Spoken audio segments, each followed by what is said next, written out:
Bienvenidos una vez más a nuestro estudio de la palabra de Dios y estamos orando por cada uno de ustedes que están participando en nuestros estudios de la palabra de Dios, ustedes que están participando a través de estas grabaciones que se están subiendo y nosotros que estamos aquí también, que el Señor bendiga nuestros corazones a través de todos estos estudios, que son una riqueza grande para nuestras vidas espirituales. Tratamos de hablar el mensaje oportuno, las palabras que necesitamos de parte tuya, Señor, para que podamos nosotros llevar a cabo esa responsabilidad que tenemos delante de ti. Te damos gracias porque nos has salvado grandemente, pero tenemos una responsabilidad grande y la vamos a llevar a cabo. Y por eso les estoy hablando a ustedes que están tomando estos estudios. El deseo más grande en mi corazón es de que les ayuden en gran manera en sus vidas espirituales. Lo necesitamos grandemente. Yo acabo de hacer una oración antes de empezar estos estudios para que todo esto que estamos nosotros llevando a cabo sea para el bien de nuestras vidas espirituales y para que nosotros podamos prestar un servicio más excelente al Señor, porque Él necesita de toda la excelencia nuestra, porque le servimos a un Dios excelente, así de sencillo. Entonces en esta hora, en este estudio vamos a comenzar el capítulo 15 del libro de Apocalipsis, el capítulo más corto en el libro de Apocalipsis, que tiene solamente 8 versos. Entonces, si ustedes me permiten hacer una pequeña introducción antes de entrar ahí, el capítulo 15 de Apocalipsis es como una introducción para los juicios violentos y devastadores que ya vienen y que los vamos a ver en el capítulo 16. Entonces el capítulo 15 es como una introducción, una preparación, pero solo contiene 8 versos, muy ricos en enseñanza y en riqueza espiritual. Ahí están. Pero permítanme hacer una pequeña introducción para llegar a este capítulo 15. Entonces yo estuve pensando en todo esto y estuve escribiendo unas cosas y yo sé que la preocupación ahorita en este tiempo es grande. Nos preocupamos por muchas cosas. La gente se preocupa por muchas cosas, hablando ya de la gente, ya sea creyentes o no creyentes, pero más los que todavía no se han acercado a Dios. La preocupación de ellos es mucha, porque hablando de las cosas diarias en la vida práctica de este mundo, la destrucción del medio ambiente, el calentamiento global, el terrorismo, la desestabilización o la inestabilidad política, el desplome económico y financiero y el constante deterioro de los valores morales, eso sí van mucho en decaimiento y esos arruinan las relaciones que nosotros tengamos, ya sea con amigos, personas, compañeros de trabajo o familiares. El deterioro de los valores morales, eso quiere decir, si tú te desenvuelves en un ambiente en donde, pues, ¿verdad?, nada de eso interesa, pues la puedes hacer. Pero muchos de nosotros, que ya estamos viviendo una vida diferente a cómo se vive conforme al mundo, entonces nosotros tenemos que cuidar todo eso, pero aún ahí los ataques de Satanás son grandes, entonces no debemos de descuidar nada de eso.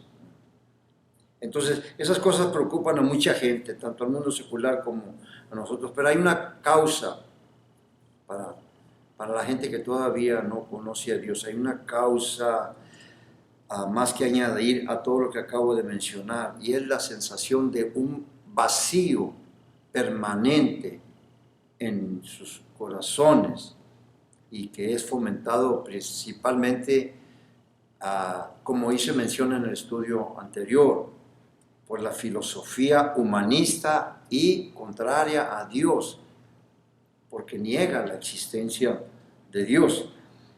Y es que para toda persona que cree que no hay un Dios personal, pues no existe un lugar en el universo en el cual esa persona o ella o él puedan acudir en busca de respuestas o de ayuda o para encontrar un significado a la vida, propósito, porque vienen esos pensamientos, pues, ¿cuál es el propósito por el cual yo estoy aquí en este mundo?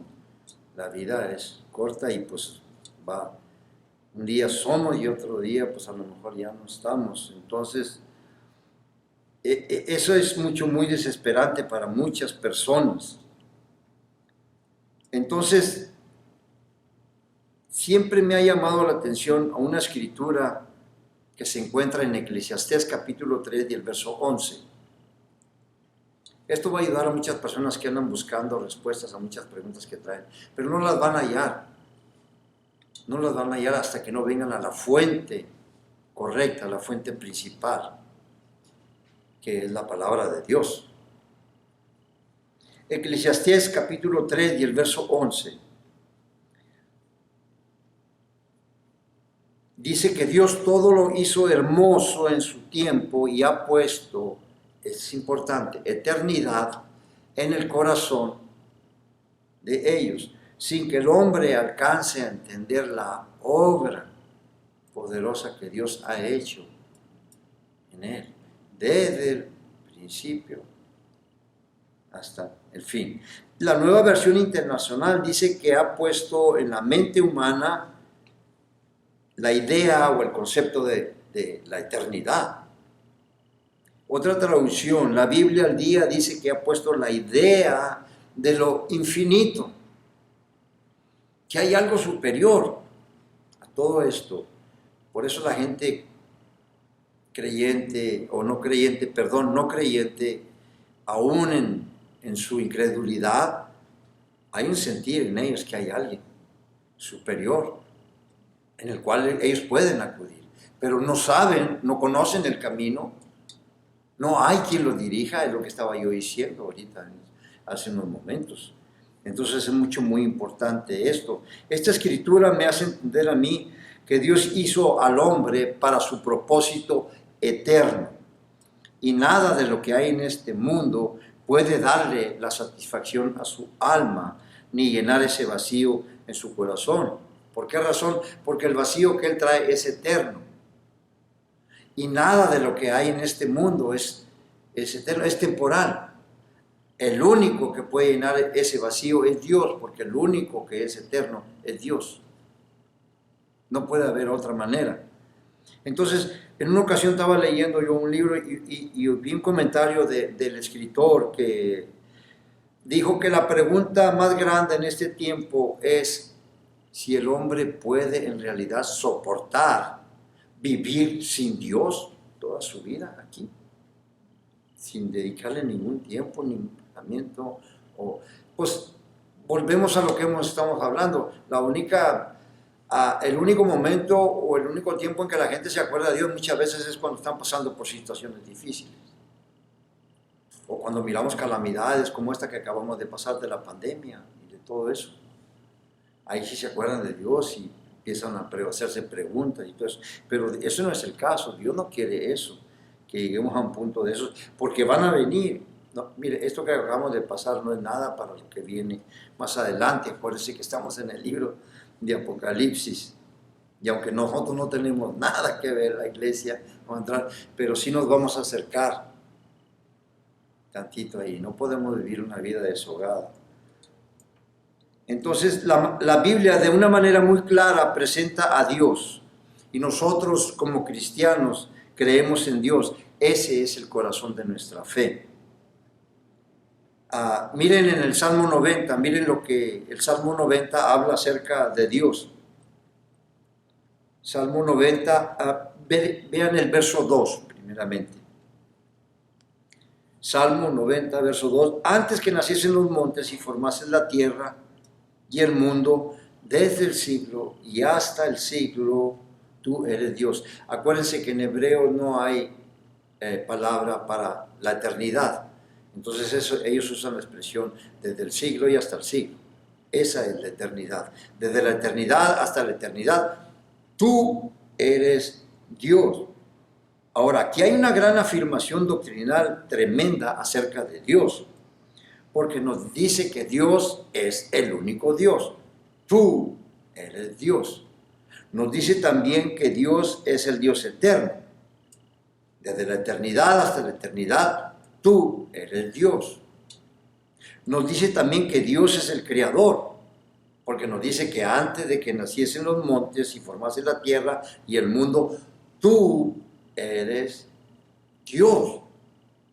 Es una afirmación tremenda acerca de Dios. Dios no tiene tratar de hacer que la gente crea que Él existe. No, ahí está esa afirmación. No está tratando de que nosotros, mira que aquí está. No. Está diciendo que Él existe. Es una afirmación bastante seria acerca de la existencia de Dios. Este Salmo 90. Dios es el único Dios, Dios es el Dios eterno y Dios es el Dios creador del cielo y de la tierra, de todo el universo. Ahora, lo que hace interesante este salmo es que fue escrito por Moisés. Y Moisés estaba expresando la naturaleza de Dios, lo eterno que Él es, la eternidad de Dios, y la fragilidad del hombre. Como dije hace unos momentos, hoy somos y mañana quién sabe. No sabemos. Entonces, en los versos 5 y 6 del Salmo, 5 y 6, miren lo que dice acerca de la vida del hombre en la tierra. Dice que la vida del hombre es como la hierba que en la mañana crece y florece y en la tarde es cortada y se seca. Y luego en los versos 9 y 10 hace la afirmación de que el hombre vive 70 años. Y si realmente es fuerte, vive 80 años. Pero que inclusive si vive después de esos 80 años, él descubre que su fortaleza, su trabajo y su tristeza pronto se acaba y dice, pronto pasan y volamos. Ahí mismo en el verso 9 dice que nuestra vida es como un pensamiento. Pasa como un pensamiento. Nuestros años pasan como un pensamiento. Entonces Moisés muestra la fragilidad del hombre, pero contrario a eso, miren, eso es lo más hermoso. Por eso dejé el número 1, el verso 1 para el último. Lo contrario a lo que muestra Moisés, porque todo lo que viene, nomás el verso 1 y 2 habla de Dios, pero ya lo demás habla de lo del hombre. La situación, la condición del hombre delante de Dios. Entonces, contrario a lo que Moisés habla en todos sus salmos de acerca de la fragilidad del hombre, miren el verso 1, lo que dice. Señor, tú nos has sido refugio de generación en generación.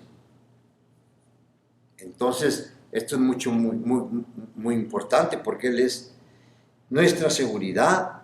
Tenemos el refugio, tenemos la seguridad, tenemos toda esa confianza en Dios de que Él está en control de todo en este mundo.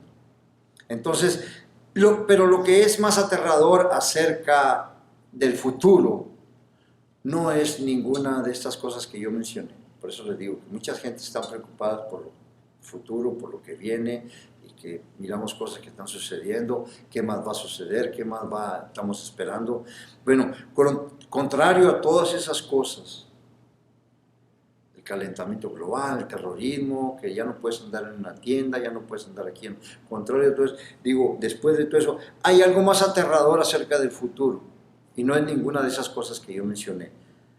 Lo que debiera paralizar el corazón de toda persona que vive en este mundo sin Cristo, sin esperanza y sin Dios, es lo que Dios va a hacer en el futuro. Eso es lo que sí debe aterrorizarle al hombre. La ira y el juicio condenatorio de Dios son una aterradora realidad que se asoma en el horizonte de nuestra historia humana. Eso es lo que debe de temer el hombre. El hombre teme más a otras cosas. O sea que el hombre pasa deliberadamente esta realidad, porque temen a otras cosas que en realidad no deberías de temer. Y te voy a dar una escritura en donde el mismo Señor Jesucristo exhorta y dice, mira a quién debes de temer. No temas a aquel que puede quitar tu vida, o quita la vida a tu cuerpo, pero nada más puede hacer. Lucas capítulo 12, verso 4 y 5, dice Lucas capítulo 12, verso 4 y 5, dice, no teman, este es el Señor Jesucristo mismo, exhortando, diciéndole al hombre. Lucas 12, capítulo 12, verso 4 y 5. No teman a los que matan al cuerpo, o el cuerpo, y después nada pueden hacer. Pero miren, me gusta esta expresión que él usa para recalcar la exhortación. Pero les voy a enseñar a quién deben de temer. Teman a aquel que después de haber quitado la vida, qué declaraciones tan tremendas, ¿verdad? Teme después de aquel que después de haber quitado la vida tiene poder de echarte en el infierno. Os vuelvo a decir, a este es al que debes de temer. Muchas preguntas, muchas veces dicen que cuál es el peor enemigo del hombre. Pues el diablo. Dios. Dios es tu enemigo. Es tu enemigo. Si lo miras de esa manera, Dios es tu enemigo. Yo sé que muchos van a quedarse, ¿cómo? Pues aquí te lo está diciendo. Cuando se teme a algo, cuál es el pensamiento de ti para eso? Ya sea una cosa, o una situación, o una persona. Pues no le vas a temer a un amigo. Pues acuérdense simplemente. Una de las cosas que a mí me sorprendió mucho cuando yo llegué al camino de Dios y que empecé a leer la Biblia, y a eso me entró mucha hambre por la palabra, y una de las cosas que yo fui a dar ahí es que dice la Biblia que yo era enemigo de Dios. Enemigo de Dios, yo. Ya, toda persona que no ha tratado de acercarse y buscar una relación con Dios por medio, ese es el medio, del sacrificio del Señor Jesucristo, pues él sigue siendo un enemigo de Dios. No hay de otra manera. Por eso habla de reconciliación. ¿Qué es lo que entienden ustedes por reconciliación? Han peleado, ¿verdad? No se vayan al matrimonio. Váyanse a otras cosas de que tiene que haber una reconciliación. No hay algo contrario ahí, se puede considerar como enemigos, somos enemigos. No, pero ya hicimos las paces, ya somos amigos. Eso fue lo que pasó con nosotros, con Dios.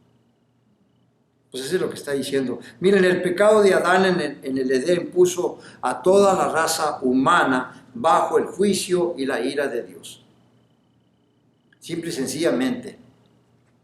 Si estamos bajo el juicio y la ira de Dios, ¿quién es Dios para las personas que todavía no conocen a Dios y no han hecho esa decisión? ¿Qué viene siendo Dios para ti? Entonces, los derramamientos de la ira de Dios, porque han sido desde allá, desde el principio, están clasificados en diferentes categorías.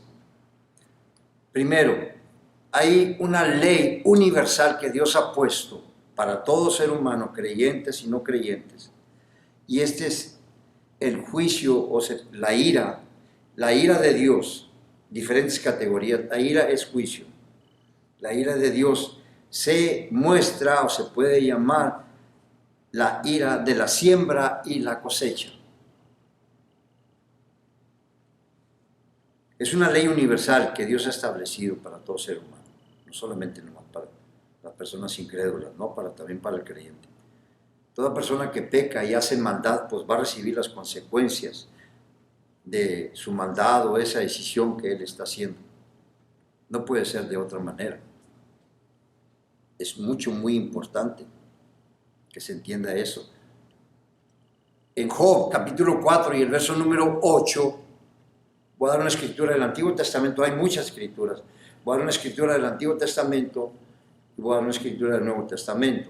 En Job, capítulo 4, verso 8, dice que los que labran iniquidad o aran, labrar o arar es abrir la tierra.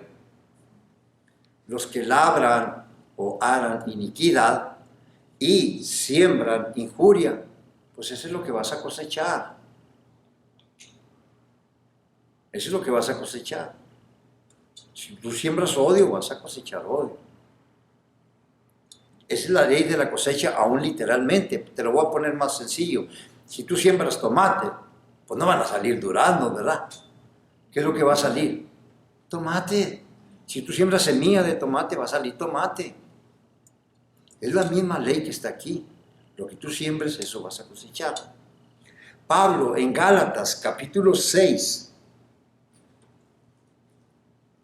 y el verso 7 y 8. Ahí está, ya Pablo, con el Espíritu Santo. Con el Espíritu Santo, miren las palabras que pone, como que esta escritura está tremenda. Dice, no se engañen, ni creas que vas a burlarte de Dios. Eso es lo que te dice. En palabras más entendibles, acuérdense. Esta es la Reina Valera, es en el castellano o algo original. Pero si tú buscas en la Biblia popular, o la Biblia al día, como la traducción que yo dije hace un momento, es lo que te va a decir eso. No te equivoques. Si tú crees que te puedes burlar de Dios, todo lo que tú siembres, eso va a secar. Eso es lo que está diciendo Pablo aquí. No se engañen, Dios no puede ser burlado. Será que todo lo que el hombre siembre, eso también segará. Esa es la primera categoría de la ira de Dios. Ahora, hay un segundo tipo de ira, que es la ira catastrófica. Es cuando Dios envía juicios grandes y destructivos, y verdaderamente eso pudiera, por decir, abarcar a todo el mundo, como el juicio del diluvio. Esa es la ira de Dios catastrófica, porque nomás quedaron salvos, o Noé y su familia, 8 personas, pero todo el mundo quedó bajo el juicio de Dios. O puede ser también en regiones más pequeñas, pero son catastróficas, como el juicio que vino en esas 2 ciudades, Sodoma y Gomorra. Uno lo lee y lo toma muy a ligera, pero nomás Dios nos ha dado imaginación. Métete tantito en lo espiritual. La imaginación es algo espiritual, ¿no? No estoy hablando de fantasía ni de nada, eso no tiene nada que ver, eso es otro asunto. No, Dios nos ha dado una imaginación.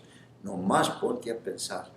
La Biblia, estás leyendo la Biblia y te dice en pocas palabras el juicio que vino sobre 2 ciudades donde Dios envió fuego del cielo y acabó con esas 2 ciudades. Ya es una catástrofe esa. Son juicios catastróficos. Entonces, esa es la segunda categoría de la ira de Dios, la ira catastrófica.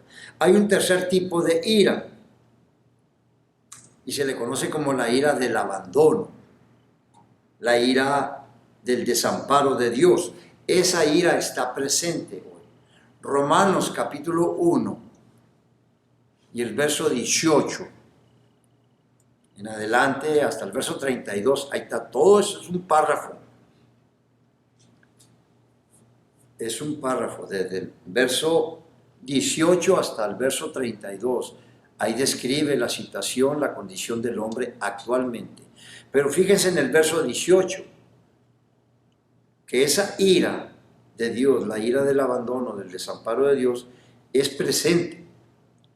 Después de decir, ya me iba a mover tantito, no me puedo mover, no puede ser. Después de decir en el verso 16 y 17, hablando de acerca del Evangelio que nosotros hemos recibido y el poder tan tremendo que hay cuando tú presentas el Evangelio, no es de ti, es lo que tú estás presentando acerca del Evangelio del Señor Jesucristo. Dice en Romanos capítulo 1 y verso 16, porque no me avergüenzo, dice Pablo, y con mucha razón, no me avergüenzo del Evangelio porque es poder de Dios para salvación a todo aquel que cree, al judío primeramente y después al griego. Cuando vean esa palabra ahí en Romanos, de griego, nomás venga a su mente, gentil. Pero como la razón que usa la palabra griego ahí, Pablo, es porque eran las naciones que estaban ahorita ahí en ese tiempo. Inclusive hay la cultura greco-romana, ¿verdad? Entonces, ¿qué quiere decir? Que esas dos eran las dos naciones principales, las dos razas principales que estaban en el tiempo del Señor Jesucristo.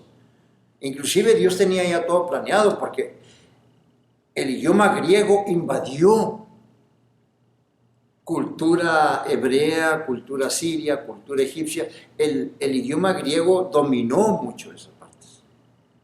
Entonces eso facilitó para la predicación del Evangelio de Pablo y los apóstoles y todos ellos. Entonces, cuando Pablo menciona en Romanos que el Evangelio es poder de Dios para salvación a todo aquel que cree, primeramente al judío, claro, porque a ellos vino el Evangelio, y después al griego, después al gentil, a nosotros, griego, sirio o romano, lo que tú quieras llamar, pero de ahí para allá. La palabra gentil es alguien que no pertenece a la simiente de Abraham, así de sencillo. No tiene nada que ver. Entonces, es muy importante. Entonces, miren el verso 17, porque quiero que vean ustedes que hay dos cosas que se revelan en este tiempo. En el verso 17, porque la justicia de Dios se revela. ¿En dónde? En el Evangelio. ¿Qué es la justicia de Dios? La vida que vivió el Señor Jesucristo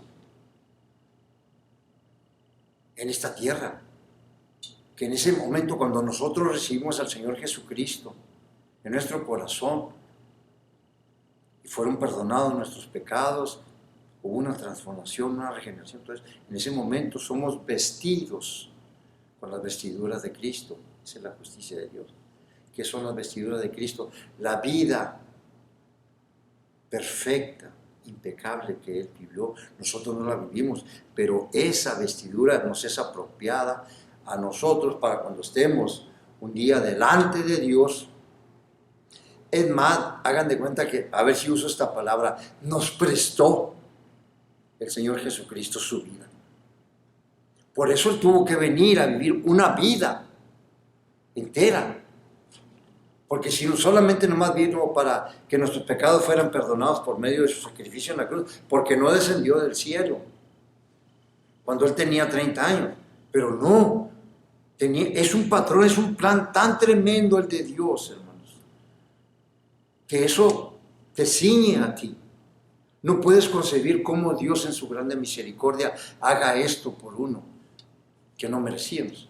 Entonces, el verso 17, no me voy porque estamos en Apocalipsis, pero este es bueno.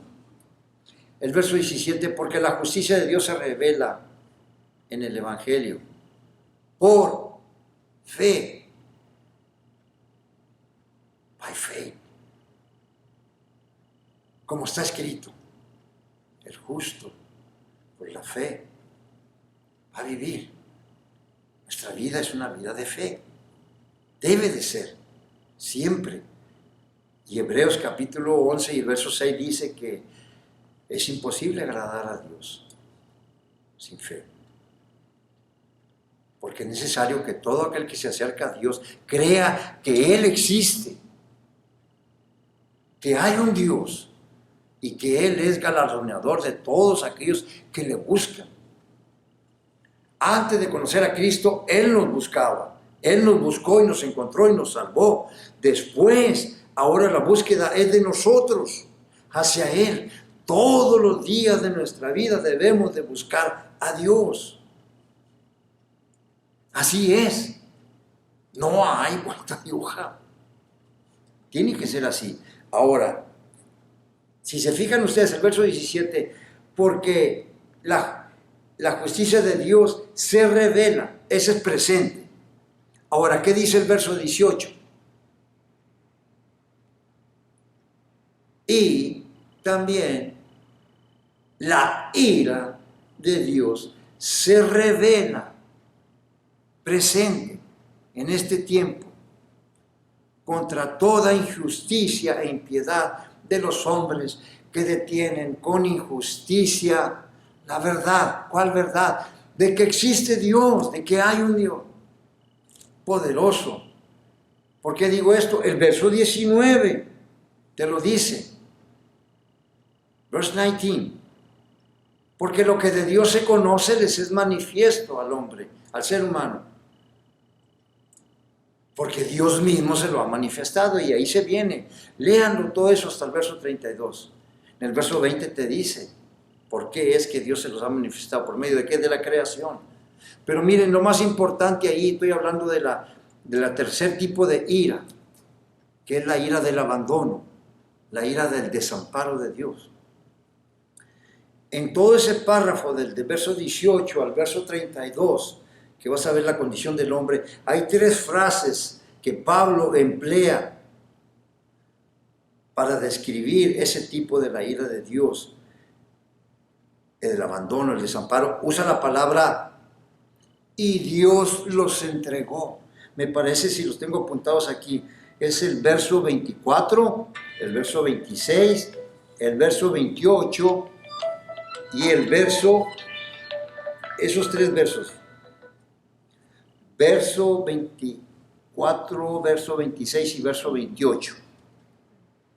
Ahí van a ver ustedes esa frase, Dios los entregó, para demostrar el juicio de Dios en este tiempo presente. O sea, ¿qué quiere decir eso? Que Dios, cuando dice que Dios los entregó, Él está quitando las limitaciones de las consecuencias que van a venir a la persona por sus decisiones pecaminosas que él hizo.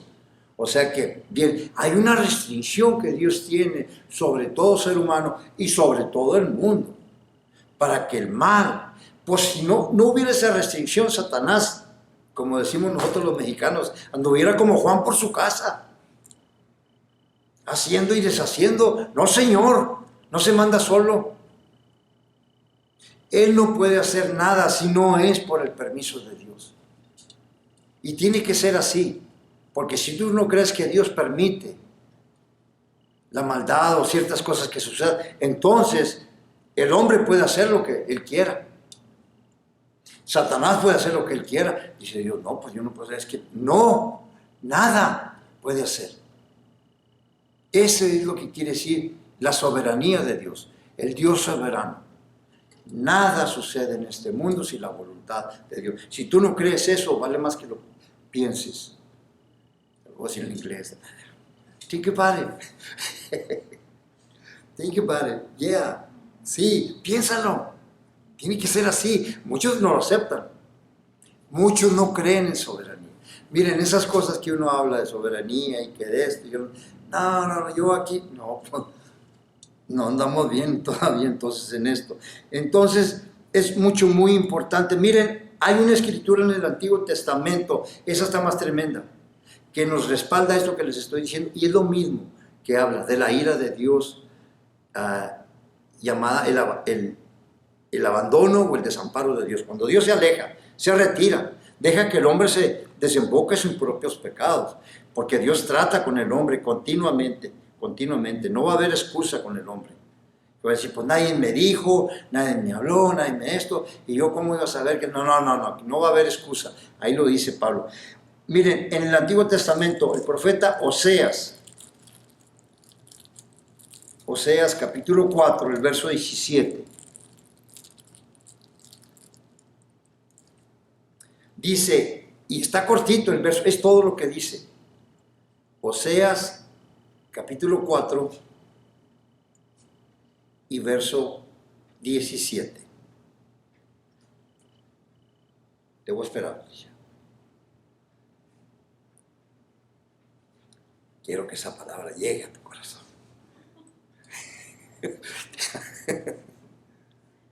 Ya. Cuando yo vi esta escritura, dije, está chiquito el verso. Pero mira lo que dice. Efraín está hablando de Israel. Es el nombre que se apropia a las 10 tribus del norte, que agarraron para el norte, allá en Samaria, cuando hubo la división del reino. Se le llamó Efraín. Efraín es uno de los 2 hijos de José. Es Efraín y Manasés, los 2 hijos de José. ¿Se acuerdan que Isaac, cuando los iba a bendecir, cruzó las manos? Y dijo José, papá, estás equivocando, no necesitaba. Y ya no tenía vista a Isaac. Eso está tremendo. Efraín es la tribu más grande de todas las tribus. Vino a ser la tribu más grande de todas las tribus de Israel. Pero tiene unas cosas tremendas ahí. Si pudiéramos estudiar la vida de esa tribu de Efraín, íbamos a sacar muchas cosas que nos iban a ayudar a nosotros y que padecemos nosotros. Pero, en fin, miren lo que dice Efraín. Este es Dios hablando al pueblo, a esas las 10 tribus de Israel, por medio del profeta Oseas. Y mira lo que le dice. O sea, cuando va el profeta le dice a las 10 tribus ahí, cuando va con ellos, y les dice, ustedes se han entregado a la idolatría. Por tanto, Dios se retiró. Ok. Síguele. Yo ya no tengo nada que ver en eso. Es lo que está diciendo. Dice, Efraín es dado a los ídolos. Miren la palabra. Dios mismo que diga esa palabra. Déjalo. Esta escritura es una expresión de la ira de Dios a través del abandono. Lo mismo que estamos hablando ahí en Romanos. O sea, cuando los hombres rechazan a Dios y se empeñan en hacer realidad sus propósitos malvados, entonces Dios quita de en medio la restricción. Hay una restricción en todas las áreas para que el mal no se desemboque, aún en nuestras vidas. Ahorita lo vamos a ver y vamos a llegar ahorita ahí. Y esa restricción que Dios tiene en el ser humano no permite que las consecuencias por esa vida de maldad que lleva el hombre caigan sobre él. Esa es una restricción que Dios tiene. Aunque, como decimos nosotros en el idioma nosotros, ¿verdad? Natural, es un arma de 2 filos, ¿no? Para Dios, pero pues estás hablando con Dios sabio, el Dios sabio. ¿Por qué digo un arma de 2 filos? Porque si está haciendo eso, entonces el hombre va a hacer lo que quiera, pues al cabo no hay consecuencias. Pero si ustedes miran la escritura de Eclesiastés, capítulo 8 y el verso 11, Eclesiastés, en inglés, para que me entiendan.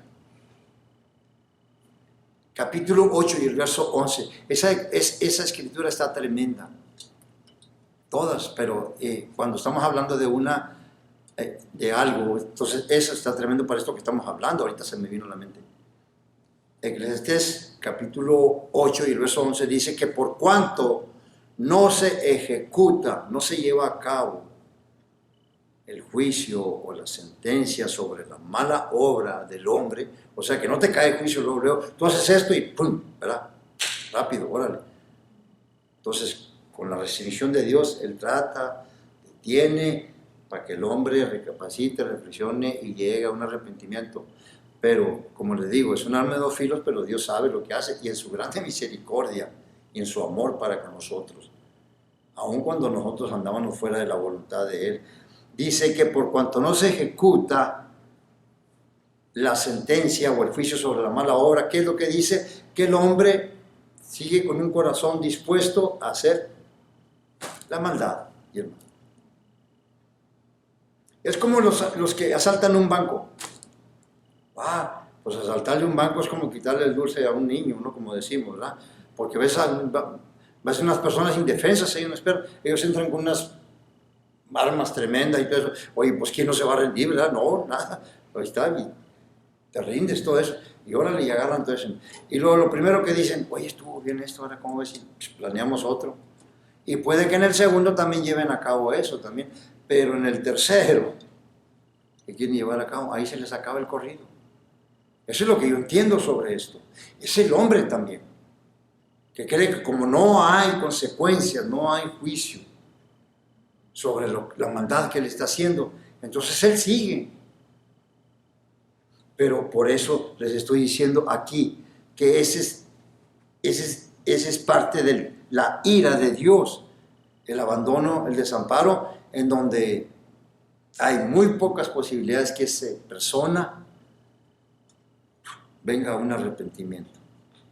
Porque si ustedes leen ese párrafo del capítulo 1, del verso 18 al 32, van a ver cómo viene un decaimiento. En cada una es que Dios da esa declaración y Dios los entregó. Y luego ya viene más, y el hombre hizo esto y esto, y Dios lo entregó, y el otro. Por último, la última sentencia donde dice que Dios los entregó, dice, y Dios los entregó a una mente reprobada, haciendo cosas contrarias y malvadas y todo eso, y luego está la sentencia, recibiendo en sí mismo la retribución debida a su maldad. Ese es en el verso 28. Ahí termina el Señor. Y luego ya sigue mencionando todos los demás pecados que el hombre están allí. Es un potencial que está allí en el ser humano. No en todos los hombres se deja todo eso, pero ahí está. Eso no quiere decir que no. Ahí está todo eso. Porque muchas veces dicen, no, pues yo eso que hice, yo eso no. Pero ahí está, en tu corazón. Dale gracias a Dios que Dios detiene todo eso. Porque todo eso viene en el paquete. Si nacimos en pecado, nacimos con una naturaleza pecaminosa, ahí está todo eso. No nomás dice Dios a este, viene esto, nomás a este y esto, y no, viene todo. Todo eso que está ahí en Romanos, y lo échense en un brinco al capítulo 3 y el verso 10 en adelante de Romanos, ahí está más todavía tremendo el asunto. Porque termina el capítulo 3 diciendo, por cuanto todos pecaron, capítulo 3 y verso 23 de Romanos, dice, por cuanto todos pecaron, todos están destituidos de la gloria de Dios. Entonces es muy importante entender eso.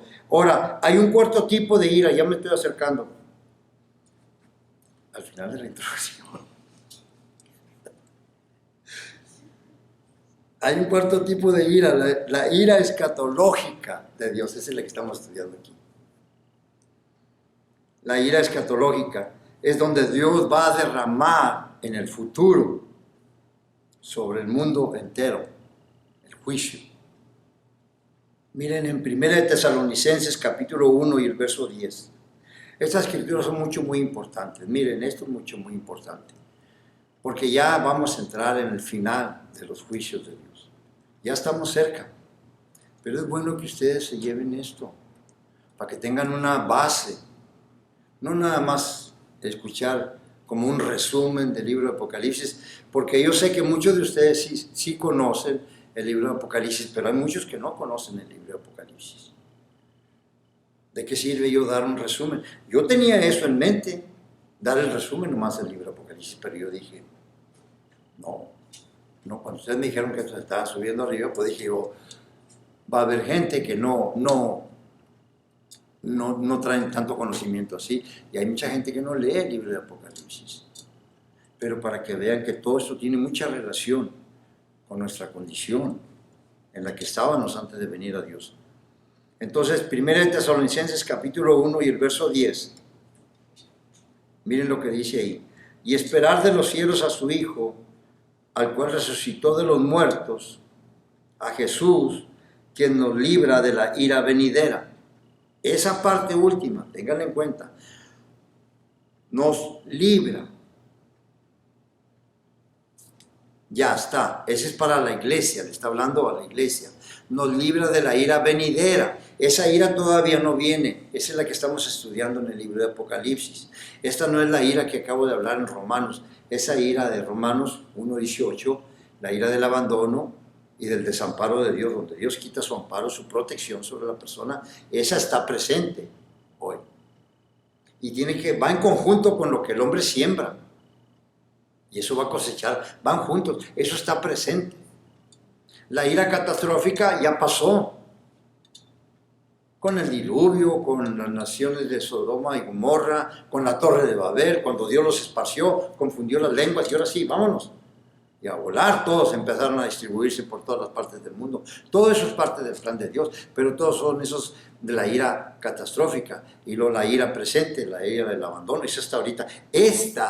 La ira escatológica, acuérdense, la escatología de los últimos tiempos, esa es la que estamos estudiando nosotros ahorita. Por eso les digo, este verso, este texto de 1 de Tesalonicenses capítulo 1 y el verso 10 es muy importante, porque él dice que nos libra de la ira, nos ha librado. ¿Cómo? Cuando vinimos al camino del Señor, cuando lo recibimos como nuestro Señor y Salvador.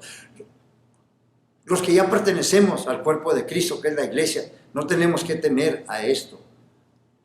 No vamos a pasar. Si el Señor viene, nos vamos. Y si no, tenemos la esperanza como quiera de que en la resurrección nosotros vamos para allá. No tenemos nada que ver con eso. Ahora, ahí mismo, en 1 de Tesalonicenses, en el capítulo 5 y el verso 9, hay otra escritura semejante. Porque no nos ha puesto Dios para ira. Capítulo 5, el verso 9 de la 1 de Tesalonicenses. Porque no nos ha puesto Dios para ira, sino para alcanzar salvación por medio de nuestro Señor Jesucristo. No, aquí está hablando de dos personas, pues se puede decir. No nos ha puesto Dios para ira, sino para salvación por medio de nuestro Señor Jesucristo. Quiere decir que hay otra gente que sí todavía no participa de eso, y eso lo vamos a ver en el último tipo de ira, y aquí cerramos esto. Se le conoce como la ira final, la ira eterna, o sea, la condenación eterna de todos aquellos que rechazaron a Dios y el Evangelio del Señor Jesucristo. Según de Tesalonicenses, es en el otro libro de Tesalonicenses. Second Thessalonians.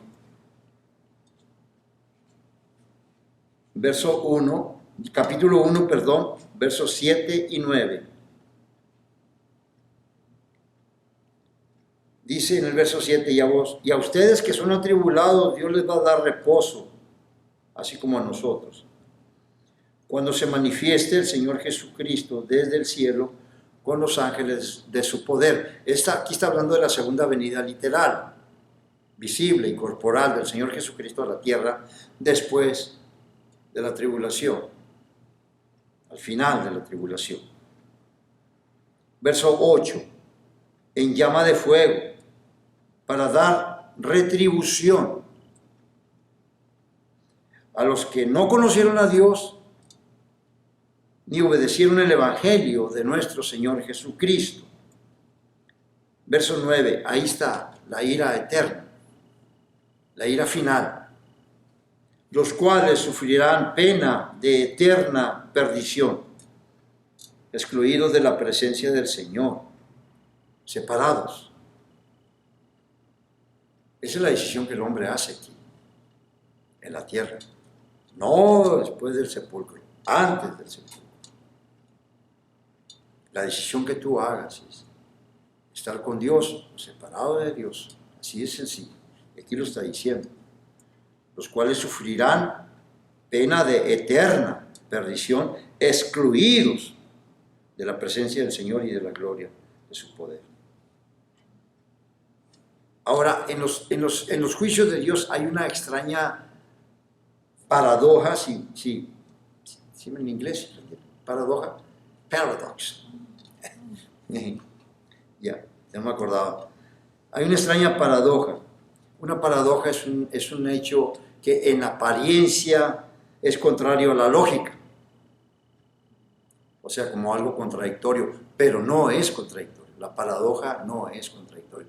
A simple vista parece que se contradice, pero no es. Es esta, mira, lo que viene aquí enseguida, en esta. Esa es la paradoja. Que durante todo el derramamiento de los juicios de Dios, desde el Edén hasta este tiempo y aún en el tiempo de la tribulación hasta el final, Dios mismo está haciendo una actividad tremenda, unos esfuerzos evangelísticos para salvar al hombre de su propia ira. O sea, es la ira que Él da al mundo sobre eso. Pero Él mismo nunca ha dejado de llamar y de tratar con el hombre para salvarlo de esa ira. Son leyes que Él ya ha puesto. Él no puede hacer nada, porque entonces Él estaría negando su propia naturaleza. Dos atributos principales que lo llevan a Él a hacer juicio por el pecado y aún con el pecador: su justicia y su santidad. Si Él ignorara todo eso, ignorara el pecado, ignorara lo que el hombre hace, el pecador, entonces Él no está siendo fiel a su naturaleza, pero eso está fuera de onda. Él es fiel a su naturaleza. Él es un Dios justo y es un Dios santo, y eso lo lleva a actuar en contra del pecado. Lo contrario a eso es la gracia y la misericordia de Dios. Eso es lo más tremendo. Ya estoy por terminar. Sí, porque por medio de sus atributos de justo y santo, Él va a actuar. O sea, que tú ves en el libro de Apocalipsis muerte, tortura, dolor y todo eso, y muchos dicen, no, pues el libro ese nomás es esto. No, así como tú vas a ver juicio, tortura, dolor, muertes y todas atrocidades en el libro de Apocalipsis, también es un libro, Apocalipsis es un libro de amor, porque les estoy diciendo que Dios, aún en los propios juicios de Él está tratando de llamar al hombre y tratando de salvarlo de la propia ira de Él. ¿Y cómo lo va a hacer? Por medio de su gracia y su misericordia. La gracia de Dios es cuando Dios nos da algo a nosotros que no merecemos o no merecíamos, nosotros que ya estábamos en Él. Nosotros no merecíamos el perdón de Dios y Él nos lo dio a través del sacrificio de su Hijo. Nosotros no merecíamos ser amados y Él nos amó. Es lo que dice Romanos capítulo 5 y el verso 8, que en eso se demuestra el amor de Dios, en que aún siendo nosotros pecadores, y ponle a esa palabra todos los calificativos: calumniador, burlador, crítico, delincuente, borracho, alcohólico, ponle todo lo que tú quieras, en que aún siendo nosotros esto, Cristo murió por nosotros. Esa es la gracia de Dios. No merecíamos, pero por la gracia de Dios y nuestro Señor Jesucristo, que Él mismo se ofreció voluntariamente, tenemos el perdón de Dios, tenemos el amor de Dios, somos hijos de Dios, somos hijas de Dios, somos adoptados, somos redimidos, santificados, todo, 36 riquezas de su gracia, le llaman los teólogos, que hemos adquirido en el momento de la salvación. Ahora, la misericordia es lo contrario a la gracia. La misericordia es que no nos da Dios lo que nosotros merecíamos. ¿Qué merecíamos? El juicio, la condenación y el castigo por causa de nuestros pecados. O sea que la gracia nos da lo que no merecemos y la misericordia ¿Qué es? A ver, ¿se acuerdan? Se lo voy a decir otra vez, a ver si se prenden un poco tantito. La gracia de Dios nos da algo que nosotros no merecíamos. Pero la misericordia nos da o no nos da. ¿Qué nos da? No nos da lo que nosotros merecíamos. El juicio, ya se los había dicho, el juicio, la condenación y el castigo. Entonces la gracia nos da lo que no merecemos y la misericordia no nos da lo que merecemos. Con eso termino. Salmo capítulo 103. Vamos ahí tantito. Si hay una escritura que describe la misericordia de Dios, es el Salmo 103, del verso 8 en adelante. Y el hombre es lo que rechaza la gracia y la misericordia producidos por el amor de Dios. ¿Ya están conmigo ahí? 103. Pues yo apenas voy para allá. Ahí está. Verso 8. Vamos a darle hasta donde termine. Aquí está, mira, aquí se describe la misericordia de Dios. No nos da lo que nosotros merecemos y ahí nos dice por qué. Verso 8, misericordioso y clemente es Jehová. ¿Ya están conmigo? Ok. Misericordioso y clemente es Jehová. Lento para la ira y grande en misericordia.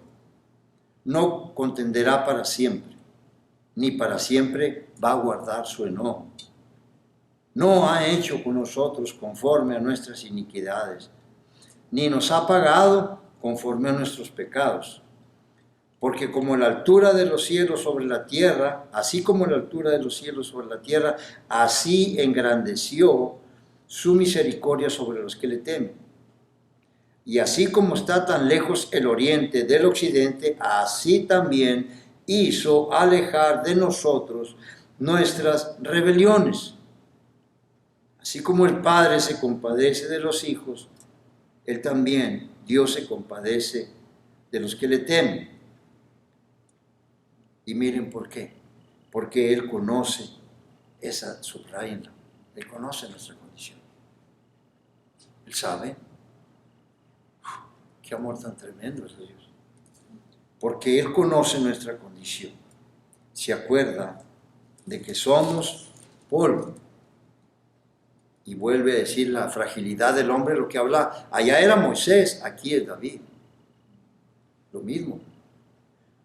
Verso 15. El hombre como la hierba son sus días. Florece como la flor del campo. Que pasó el viento por ella y pereció y su lugar no lo conocerá más.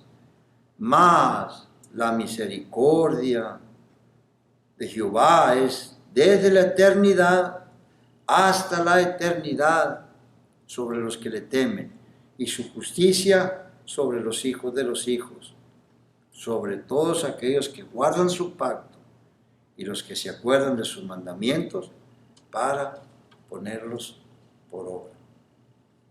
Si se fijan la oración de todos los santos del Antiguo Testamento, miren a Josías, a Josafat, Daniel, cuando está haciendo su oración, porque tú te acuerdas de nosotros y tienes misericordia de nosotros. Los que te temen guardan tu pacto y se acuerdan de obedecer tus mandamientos y estas partes. Todos. Por eso el pueblo judío, por eso escogió Dios al pueblo judío. Y qué sabiduría tan tremenda de Dios. Porque cuando escogió a Abraham, de donde salió la nación de Israel, me parece, no sé qué capítulo de Génesis, 17 me parece. Dice la razón por la cual escogió a Abraham. Porque yo sé que él mandará a su descendencia a guardar mis mandamientos. Y exactamente así como dijo, así se lleva a cabo. Por el pueblo judío tenemos las escrituras. Y el mismo Señor Jesucristo le dijo a la samaritana, cuando le dijo a la samaritana, le dijo, pues nuestros padres nos dijeron que nosotros debíamos adorar aquí. Ustedes adoran allá en Jerusalén. No. La hora viene. Y ahora es, porque ella iba para el Calvario. cuando ni aquí ni allá adorarán a Dios en espíritu y en verdad. ¿Por qué razón? Porque la salvación viene de los judíos. Le dijo Dios, el Señor Jesucristo a la samaritana, ustedes, eso es bien importante, ustedes adoran lo que no saben. Nosotros sí sabemos lo que adoramos. Porque la salvación viene de los judíos. Y la hora viene y ahora es cuando ni aquí ni allá van a orar, sino que adorarán en espíritu y en verdad. ¿Qué quiere decir adorar en espíritu y en verdad? Bueno, en espíritu, que no tienes que tener un lugar para adorar, no tienes que nomás venir a la iglesia y aquí vas a adorar a Dios. Puedes adorar a Dios en cualquier parte. Yo canto, alabo y adoro a Dios andando en el carro y todo. Claro que no voy a levantar las manos, porque, pues, bueno, pero sí estoy adorando. Me he parado en el carro. He tenido que pararme para hablar con Dios y adorar a Dios. Puedo adorar a Dios en todas partes. Usted, todo cristiano puede adorar. Ese es adorar en espíritu. Ya no necesitas un lugar. Y adorar en espíritu y en verdad. ¿Qué verdad? Sabemos lo que adoramos. Nosotros los cristianos sabemos lo que adoramos. Yo pensé que estaba en escuela dominical. No. Dios me les bendiga. Dios les bendiga, les guarde y espero que hayamos pasado buen tiempo en ese estudio. Nos vemos en el siguiente estudio con la ayuda de Dios. Bye.